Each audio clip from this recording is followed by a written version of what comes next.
আসসালামু আলাইকুম সুপ্রিয় শিক্ষার্থী এবং ভিউয়ার্স সবাইকে আজকে নাসিরাবাদ কলেজ অনলাইন ক্লাসের পক্ষ থেকে স্বাগত জানাচ্ছি।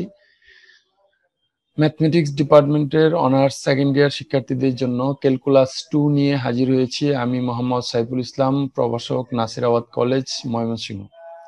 শিক্ষার্থী বন্ধুরা, তোমাদের জন্য এর আগে আমরা নিয়েছিলাম এরিয়া সম্পর্কিত বেশ কিছু লেকচার দিয়েছি। আজকে আবারও তোমাদের জন্য নিয়ে এসেছি area of the lobe, cardioids and volume of the sphere. এই বিষয় নিয়ে আমরা আজকে তোমাদের সামনে আলোচনা করব।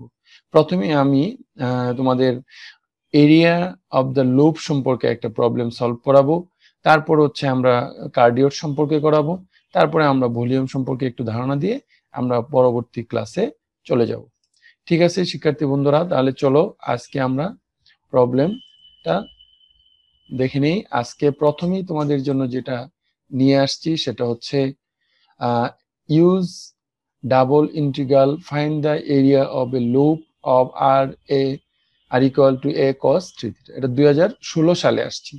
আচ্ছা, এখন আমরা এটাকে সলিউশন করার জন্য আমাদের প্রথম যেই জিনিসটা তোমাদের মাথায় রাখতে হবে সেটা হচ্ছে যে আমাদের ডাবল ইন্টিগ্রাল করার জন্য কিন্তু আমরা বরাবরই বলে আসছি যে তোমাদের কি করতে হবে, লিমিটটা বের করার পদ্ধতি জানতে হবে এক।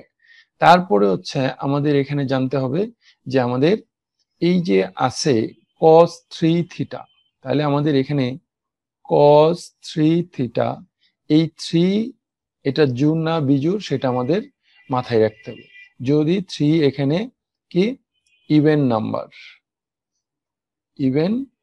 নাম্বার, তাহলে আমাদের মনে রাখতে হবে যদি এটা জোড় হয় তাহলে হবে তোমার কি দুটি, আর যদি বিজোড় হয় তাহলে কয়টি হবে, তিনটি হবে। অর্থাৎ আমরা প্রথমে এই সম্পর্কে প্রাথমিক যে আলোচনা সেগুলো সম্পর্কে তোমাদের আমরা অনেক আগেই ধারণা দিয়েছিলাম। প্রথম ক্লাসটা যারা করো নাই তারা আমাদের যে ওয়েবসাইট আছে বা আমাদের ম্যাথমেটিক্স ডিপার্টমেন্টের যে পেজ আছে সেই পেজ থেকে তোমরা অবশ্যই কি হবে দেখে নিবে সেগুলো। অর্থাৎ আমরা আবারও বলতেছি, যদি n বিজোড় সংখ্যক হয় তাহলে আমাদের কি থাকবে, তিনটা থাকবে। কয়টি থাকবে? তিনটি লুপ থাকবে। আর যদি n সমান জোড় হয় তাহলে আমাদের লুপ থাকবে হচ্ছে কয়টা, চারটি। কয়টি থাকবে? চারটি। তাহলে আমাদের এখন যেহেতু আমাদের এখানে cos 3θ, তাহলে আমাদের এটা লুপ থাকবে কি তিনটা। কয়টা থাকবে? তিনটা। তাহলে এখন যদি আমরা এই লুপের প্রথমে আমাদের চিত্র আঁকার চেষ্টা করি তাহলে আমরা চিত্রটা হবে এরকম।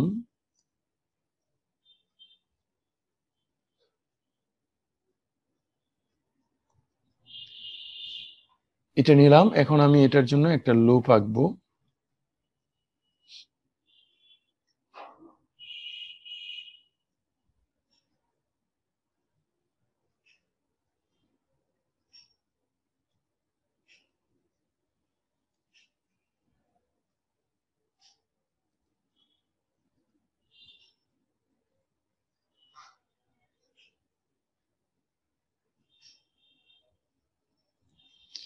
এই একটা আঁকলাম,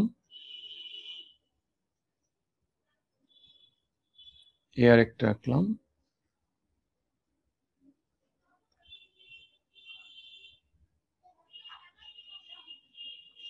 এরকম হবে। যাই হোক, এটা ছোট বড় হয়ে গেছে, সবগুলোই কি হবে, সমান হবে। আমি ইচ্ছা করলে একটা নিয়ে তারপর আমি বাকিগুলা কপি করে দিতে পারতাম। আঁকারই চেষ্টা। ওকে, তাহলে এটা হচ্ছে এক্স অক্ষ আর এটা হচ্ছে কি ওয়াই অক্ষ, আর এটা হচ্ছে মূল বিন্দু। এখন আমাদের যেটা দেওয়া আছে গিভেন, কি দেওয়া আছে, r equal to a cos 3θ, r equal to a cos 3θ।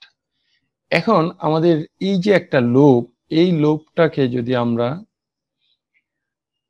চিন্তা করি যে এই লুপটা কত ডিগ্রি কোণের মধ্যে, যেহেতু আমাদের আর এবং থিটা দুইটা আমাদের কোঅর্ডিনেট, অর্থাৎ এটাকে কি বলা হয়, পোলার কোঅর্ডিনেট। তাহলে আমার আর এর মানটা কিন্তু আমরা আর হচ্ছে এক্স অক্ষ বরাবর আর ওয়াই অক্ষ বরাবর হচ্ছে কি থিটা। তাহলে আমাদের এখানে আমাদের আর ইকুয়াল টু 0 যদি ধরি, নাও আর ইকুয়াল 0, দেন তাহলে আমাদের কি আসবে, cos 3 থিটা ইকুয়াল 0। এখান থেকে or 3 theta equal to cos কত ডিগ্রির মান 0, cos 90 ডিগ্রির মান 0। এখন এটা প্লাস হলেও হবে, মাইনাস হলেও হবে। আমরা যদি এটা এরকম লিখতে চাই যে cos 3 theta equal to cos plus minus pi by 2, plus 90 ডিগ্রির জন্য হবে, মাইনাস 90 এর জন্য হবে। তাহলে আমি এখান থেকে theta equal to pi by 6 plus minus, তার মানে আমি এই যে যেই লুপটা দেওয়া আছে সেই লুপটার থিটার মানটা কত হবে সেটা আমরা অলরেডি পেয়ে গেলাম। তাহলে আমরা বলতে পারি যে এখানে যে লুপটা আছে এটা যদি আমরা একটা কোণ চিন্তা করি, এই, তার মানে এটা হচ্ছে পাই বাই 6 আর এটা হচ্ছে মাইনাস পাই বাই 6। ওকে, তাহলে থিটার মান আমরা এই দুইটার মধ্যে অবস্থিত এই লুপটা। আর আরেকটা কি, আর এর মান, আর এর মান এটা যেহেতু অরিজিন মূল বিন্দু, তার মানে আর ইকুয়াল টু 0। আর এই লুপটা পুরাটা দেওয়া হচ্ছে আর, আর মানেই হচ্ছে এ cos 3 থিটা। তাহলে আমরা এখানে লিখতে পারি r equal to a cos 3 theta. তাহলে আমরা থিটার মান কিন্তু অলরেডি দুইটা পেয়ে গেলাম। তাহলে থিটার মান যদি পেয়ে যাই আর ইকুয়াল টু 0 আর আর ইকুয়াল টু 3 থিটা, তাহলে আমরা বলবো দ্যাট ইজ কি, r equal 0 and r equal a cos 3 theta, theta equal to minus pi by 6 and theta equal to pi by 6। তাহলে এই রিজিয়নটার ভিতরে এই দুইটা সীমা অবস্থিত। তাহলে আমাদের যেহেতু লিমিট বের করা শেষ, তার মানে আমরা বলতে পারি that is area, area required area. তাহলে আমাদের কি, ডাবল ইন্টিগ্রেশন অফ এরিয়াকে আমরা কি ক্ষেত্রফলকে দিয়ে দ্বারা প্রকাশ করি।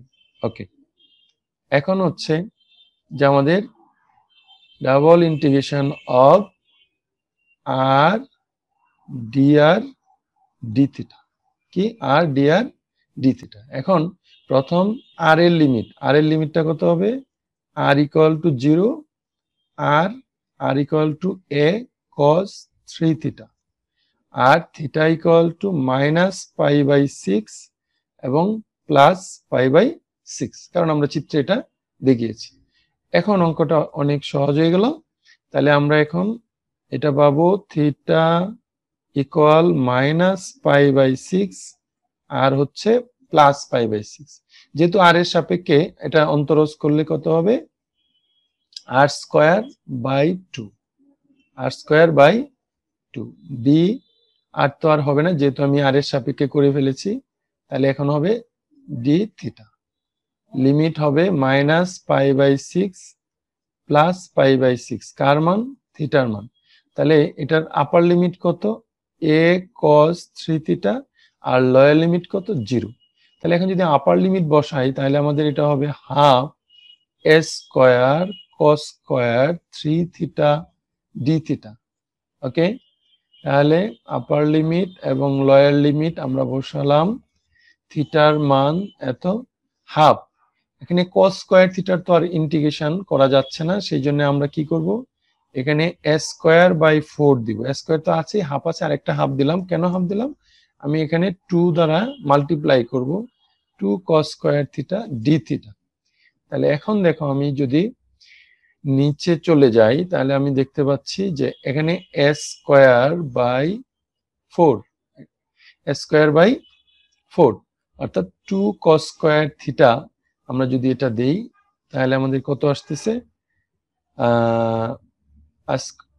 অর্থাৎ আমাদের 2 cos স্কয়ার থিটা আমরা সূত্র লিখতে পারি কি লিখতে পারি, সূত্র লিখতে পারি। তাহলে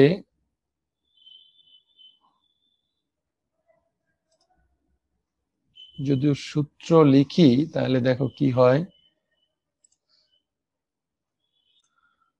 আচ্ছা দেখি আমরা আবার,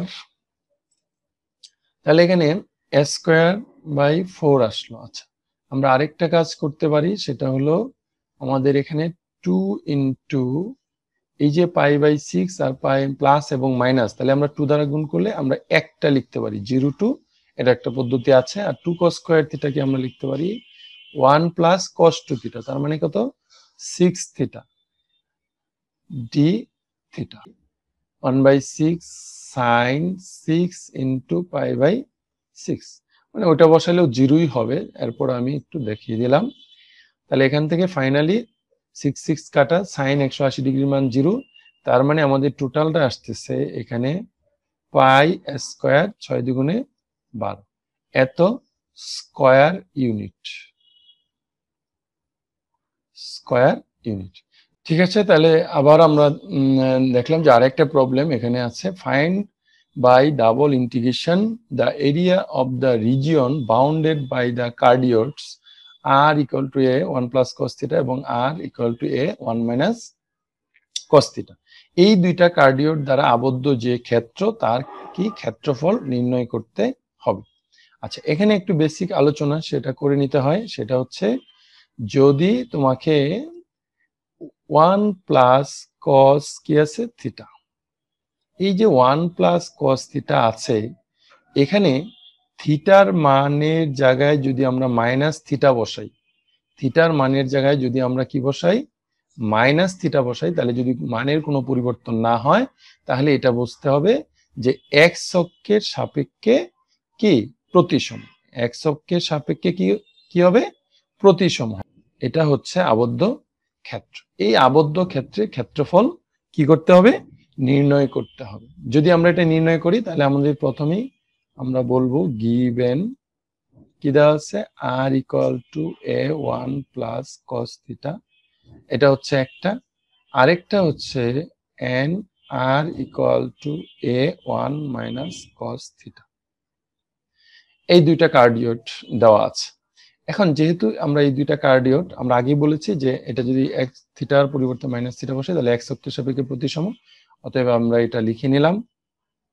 এখন আমরা যেহেতু দুইটাই r তাহলে সুতরাং a1 plus cos theta equal to a1 minus cos theta, উভয় পক্ষ থেকে আমি a বাদ দিয়ে দিলাম, তাহলে আমাদের থাকবে 1 plus cos 2 theta 1 minus cos 2 theta। তাহলে আমাদের দেখা গেল 1 1 ক্যান্সেল, আর cos দুইটা যদি আমরা এক পাশে নিয়ে আসি 2 cos theta equal 0, তাহলে বা cos theta equal 0। তার মানে আমি আবারও ওই আগের মতো আমরা যে লুপের ক্ষেত্রে করেছিলাম cos theta equal to cos plus minus π/2, cos 90 ডিগ্রির মান কি প্লাস হোক বা মাইনাস হোক দুইটার মানে কি হবে 0, তার মানে আমি পেয়ে গেলাম theta equal to plus minus π/2। এই যে প্লাস মাইনাস π/2, তার মানে আমি যে চিত্রটা দেখতে পাচ্ছি সেটা হচ্ছে এই যে উপরের দিকে হচ্ছে একটা প্লাস π/2 আর নিচের দিকে হচ্ছে মাইনাস π/2, অর্থাৎ 90 ডিগ্রি। এটা কার মান থিটার মান, আর এটা তো x অক্ষ বরাবর তো r থাকে সেটা তোমরা জানো। তাহলে এই কার্ডিওটটা হচ্ছে আমাদের একটা হচ্ছে মাইনাস পাই থেকে পাই, আর একটা হচ্ছে থিটা ইকুয়াল টু 0 টু আর কি আমাদের অর্থাৎ একটা x অক্ষ বরাবর। এই কার্ডিওটটা হচ্ছে আমাদের কত r equal to a 1 plus sorry minus, এখানে হবে কি মাইনাস cos থিটা, আর এই কার্ডিওটটা হচ্ছে r equal to a 1 plus cos theta. তাহলে আমাদের দেখা যাচ্ছে একটা হচ্ছে থিটার মান মাইনাস π/2 থেকে π/2, আর একটা হচ্ছে 1 মাইনাস cos থিটা, আর আরেকটা 1 প্লাস cos থিটা। তাহলে আমরা রিজিয়নটা সংক্ষেপে আমাদের এরকম বলতে পারি যে রিজিয়ন আর কি হবে যে r থিটা, r এবং থিটার মান, rটা কত 0 lesser equal theta lesser equal কত π/2, আরেকটা কত r এর মানটা 0 lesser equal r a equal into 1 minus কি cos থিটা। এরকম প্রথম চতুর্ভাগে যদি আমরা first quadrant, in first quadrant, প্রথম চতুর্ভাগে আমরা এটা বলতে পারি। কেন প্রথম চতুর্ভাগে? দেখো, প্রথম চতুর্ভাগে যদি আমরা নিই তাহলে কিন্তু আমাদের এই যে এই অংশটার মধ্যে যদি আমরা নিই, এই অংশটা হচ্ছে আর এর মান হচ্ছে 0 থেকে 90 ডিগ্রি, আর এই অংশটা কিন্তু আমাদের কি a into 1 minus cos theta. এই জন্য আমরা এটা নিলাম। তাহলে রিকোয়ার্ড এরিয়া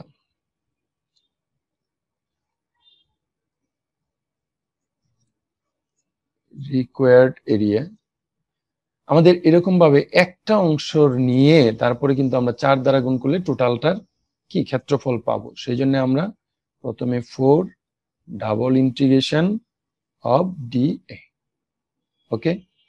তারপর দেখো 4, তাহলে আমাদের প্রথম আর থিটা, তাহলে থিটার মান হচ্ছে আমাদের কত বলছিলাম 0 টু π/2, আর এর মান কত, আর এর মান 0 to a into 1 minus cos theta, এই যে এখানে আমরা বলে দিয়েছি। তারপর হচ্ছে r d r d theta, okay. 4 0 to π/2, r কে ইন্টিগ্রেশন করলে r square by 2, upper limit a 1 minus cos theta, r এর মান 0, তাহলে এটা কি থাকলো ডি থিটা। তাহলে শিক্ষার্থী বন্ধুরা, আমাদের ক্যালকুলেশন করার পর এইটা আসলো এত স্কোয়ার ইউনিট। তাহলে এই ছিল আমাদের কি কার্ডিওর সম্পর্কে আমাদের আলোচনা। আচ্ছা, এখন আমরা যেতে যাচ্ছি তোমাদের আরেকটা অংশে, সেটা হচ্ছে আমাদের ভলিউম সম্পর্কিত কিছু প্রবলেম তোমাদের আমরা আজকে শুরু করতে চাই। শিক্ষার্থী বন্ধুরা, আমাদের একটা problem, use a double integral to find the volume of the spare x square y square z square equal to 9। অর্থাৎ এইটা হচ্ছে একটা স্পেয়ার বা গোলক, এই গোলকের আয়তন আমাদের নির্ণয় করতে হবে।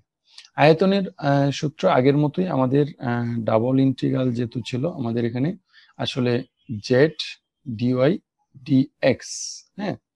আচ্ছা, এখন আমাদের এই জেড এর মান বের করতে হবে, আমাদের যেটা দেওয়া আছে সেখান থেকে জেড এর মান বের করে তারপরে তার লিমিট সম্পর্কে আমাদের আসতে হবে, ওয়াই এবং এক্স এর লিমিট, ওয়াই এবং এক্স এর লিমিট আনতে হবে। আর যেহেতু আমাদের এটা গোলক, তার মানে আমাদের এটা 3 ডাইমেনশন চিন্তা করতে হবে। আমরা সাধারণত এক্স অক্ষ ওয়াই অক্ষ আমাদের চিন্তা করি, আসলে এই এক্স অক্ষ ওয়াই অক্ষ জেড অক্ষ এরকম 3 ডাইমেনশন যদি হয়, একটা গোলক যদি আমি এটার উপর রাখি, তাহলে কিন্তু আমরা এটা উপরেও চিন্তা করতে হবে, নিচেও চিন্তা করতে হবে, অর্থাৎ 3 ডাইমেনশন চিন্তা করতে হবে।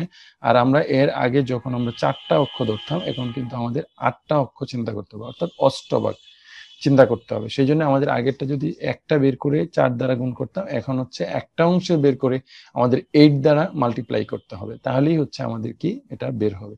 আচ্ছা, ঠিক আছে, তাহলে আমাদের দেওয়া আছে কি সেটা আমরা একটু লিখতে চাই। Given x square plus y square plus z square equal to 9। যেহেতু আমাদের জেড, তার মানে আমি এখান থেকে, সুতরাং z equal to 9 minus x square minus y square root over, এই অংশটা বের করে ফেললাম। তাহলে সুতরাং আমাদের রিকোয়ার্ড ভলিউম যদি আমরা বের করতে চাই, তাহলে আমাদের বলছে ইন্টিগ্রেশন অফ, আমাদের কয়টা 8টা অংশের বের করতে হবে, জেড ডিওয়াই ডিএক্স, এবং এটা অলরেডি আমরা মান লিখে ফেলবো যে 8 double integration of r, z এর মান বের হয়েছে 9 minus x square minus y square কি রুট ওভার ডিওয়াই ডিএক্স। এখন হচ্ছে আমাদের এই যে ওয়াই এবং এক্স, এইটার রিজিয়নটা আমাদের চিন্তা করতে হবে। তাহলে রিজিয়নটা কিভাবে চিন্তা করতে হবে, হিয়ার যখন আমরা এক্স অক্ষের উপর ধরবো তখন ওয়াই এবং জেড শূন্য, যখন ওয়াই অক্ষের উপর ধরবো যখন ওয়াই এবং এক্স এবং জেড শূন্য। তাহলে হিয়ার আর রিজিয়নে কি আছে, এক্স ইকুয়াল টু 0, তখন এক্স ইকুয়াল টু 0 ধরলে আমাদের কি আসে, ওয়াই স্কোয়ার ইকুয়াল টু, অর্থাৎ এক্স ইকুয়াল টু 0, তখন এক্স এর মান 0 ধরলে এখান থেকে আসবে 9, অর্থাৎ মাইনাস এক্স স্কোয়ার। আচ্ছা, যদি আমরা এরকম চিন্তা করি যে y x ইকুয়াল টু 0 ধরলে আমাদের আসতেছে y স্কয়ার মাইনাস 9, তাহলে y equal to plus minus 3, যেহেতু রুট ওভার আছে এখানে মাইনাস নেওয়ার সুযোগ নেই, তাহলে আমরা একটা রিজিয়ন x এর ক্ষেত্রে x ইকুয়াল টু 0, তার মানে x ইকুয়াল টু 3 এটাও নিতে পারি, কারণ y ইকুয়াল টু 0 ধরলে তখন আমাদের x এর মান প্লাস মাইনাস 3 আসবে। তাহলে একটা মান হলো 0 আর একটা হচ্ছে x এর মান 3। আবার y এর মান যখন 0 তখন আবার y এর মানটা আমরা কত বলছি, root over 9 minus x square. আচ্ছা, তাহলে আমাদের এই যে x equal to 0, x equal to 3, y equal to 0, এই লিমিটের মধ্যে আমাদের এই ভলিউমটা বের করতে হবে। তাহলে চলো আমরা এটার ভলিউমটা বের করে নেই। তাহলে সুতরাং b ইকুয়াল 8 ইন্টিগ্রেশন অফ, একটার মান হচ্ছে x এর মান, যেহেতু y dy dx, তার মানে y dy dx, x এর মান হচ্ছে 0 আর একটা হচ্ছে 3, y এর মান হচ্ছে 0 আর একটা হচ্ছে 9 মাইনাস এক্স স্কোয়ার। তাহলে এখানে হবে 9 minus x square minus y square dy dx। তাহলে এই যে আমরা লিখি, তাহলে দেখো আমরা এখানে যে কাজটা করেছি সেটা হচ্ছে আমাদের এখানে একটু খেয়াল করতে হবে, যেহেতু y এর সাপেক্ষে আমরা করছি, তাহলে ওয়াইটা হচ্ছে চলক আর বাকিটা হচ্ছে তোমার ধ্রুবক, এটাকে মনে মনে এ ধরতে হবে। আমাদের একটা সূত্র ছিল a square minus x square root over integration of dx. এটা সূত্র ছিল এরকম যে x root over a square minus x square by 2 plus a square মানে a by 2 sine inverse x by a, এরকম একটা ছিল। অর্থাৎ এখানে এ বলতে root over square minus x স্কোয়ারকে বোঝানো হয়েছে। আচ্ছা, তাহলে আমাদের এখন এটাকে যদি আমরা সূত্র লিখি, তাহলে এটা হলে x root over square minus x square by 2 a square by 2 sine inverse x by a. Okay, এখন যদি আমরা আপার লিমিট বসাই, তাহলে এখানে ওয়াই এর মান স্কোয়ার রুট ওভার কাটা পুরোটা 0, আর এখানে বসালে এটা এটা কাটা যাবে, কারণ এখানে যদি আমরা বসাই 9 মাইনাস এক্স স্কোয়ার কাটা যাবে, তাহলে সাইন ইনভার্স 1, সাইন ইনভার্স 1 এর মান পাই বাই 2। আচ্ছা, যেহেতু পাই বাই 2, তাহলে আমরা দেখো এখন আমরা এটাকে এক্স এর সাপেক্ষে অন্তরজ করতে হবে। তাহলে পাই বাই 4 আমরা কোথায় নিয়ে গেলাম, বাহিরে নিয়ে গেলাম, অর্থাৎ পাই বাই 2 টু 4, 0 3 9 মাইনাস কত x square, 9 minus x square dx.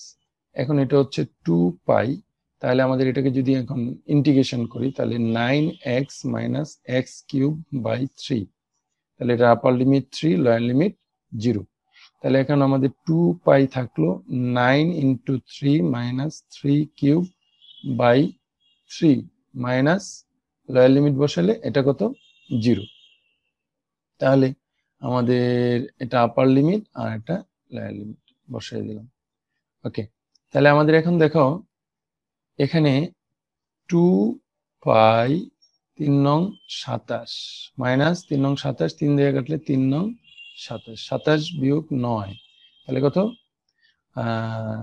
18, 18কে 2 দ্বারা গুণ করলে 36 পাই, এত কি কিউব ইউনিট, তার মানে এটা আয়তন হচ্ছে কিউব ইউনিট।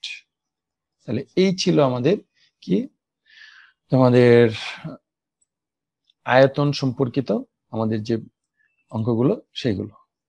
তাহলে দেখা যাচ্ছে কি আমাদের যে আয়তন সম্পর্কিত হোক বা ক্ষেত্রফল সম্পর্কিত হোক, তাহলে আমাদের লিমিটগুলো যদি বের করতে পারি, তাহলে অবশ্যই আমাদের বাকি কাজগুলো কি থাকবে, ভালো থাকবে। তাহলে সবাই ভালো থাকো, আল্লাহ হাফেজ।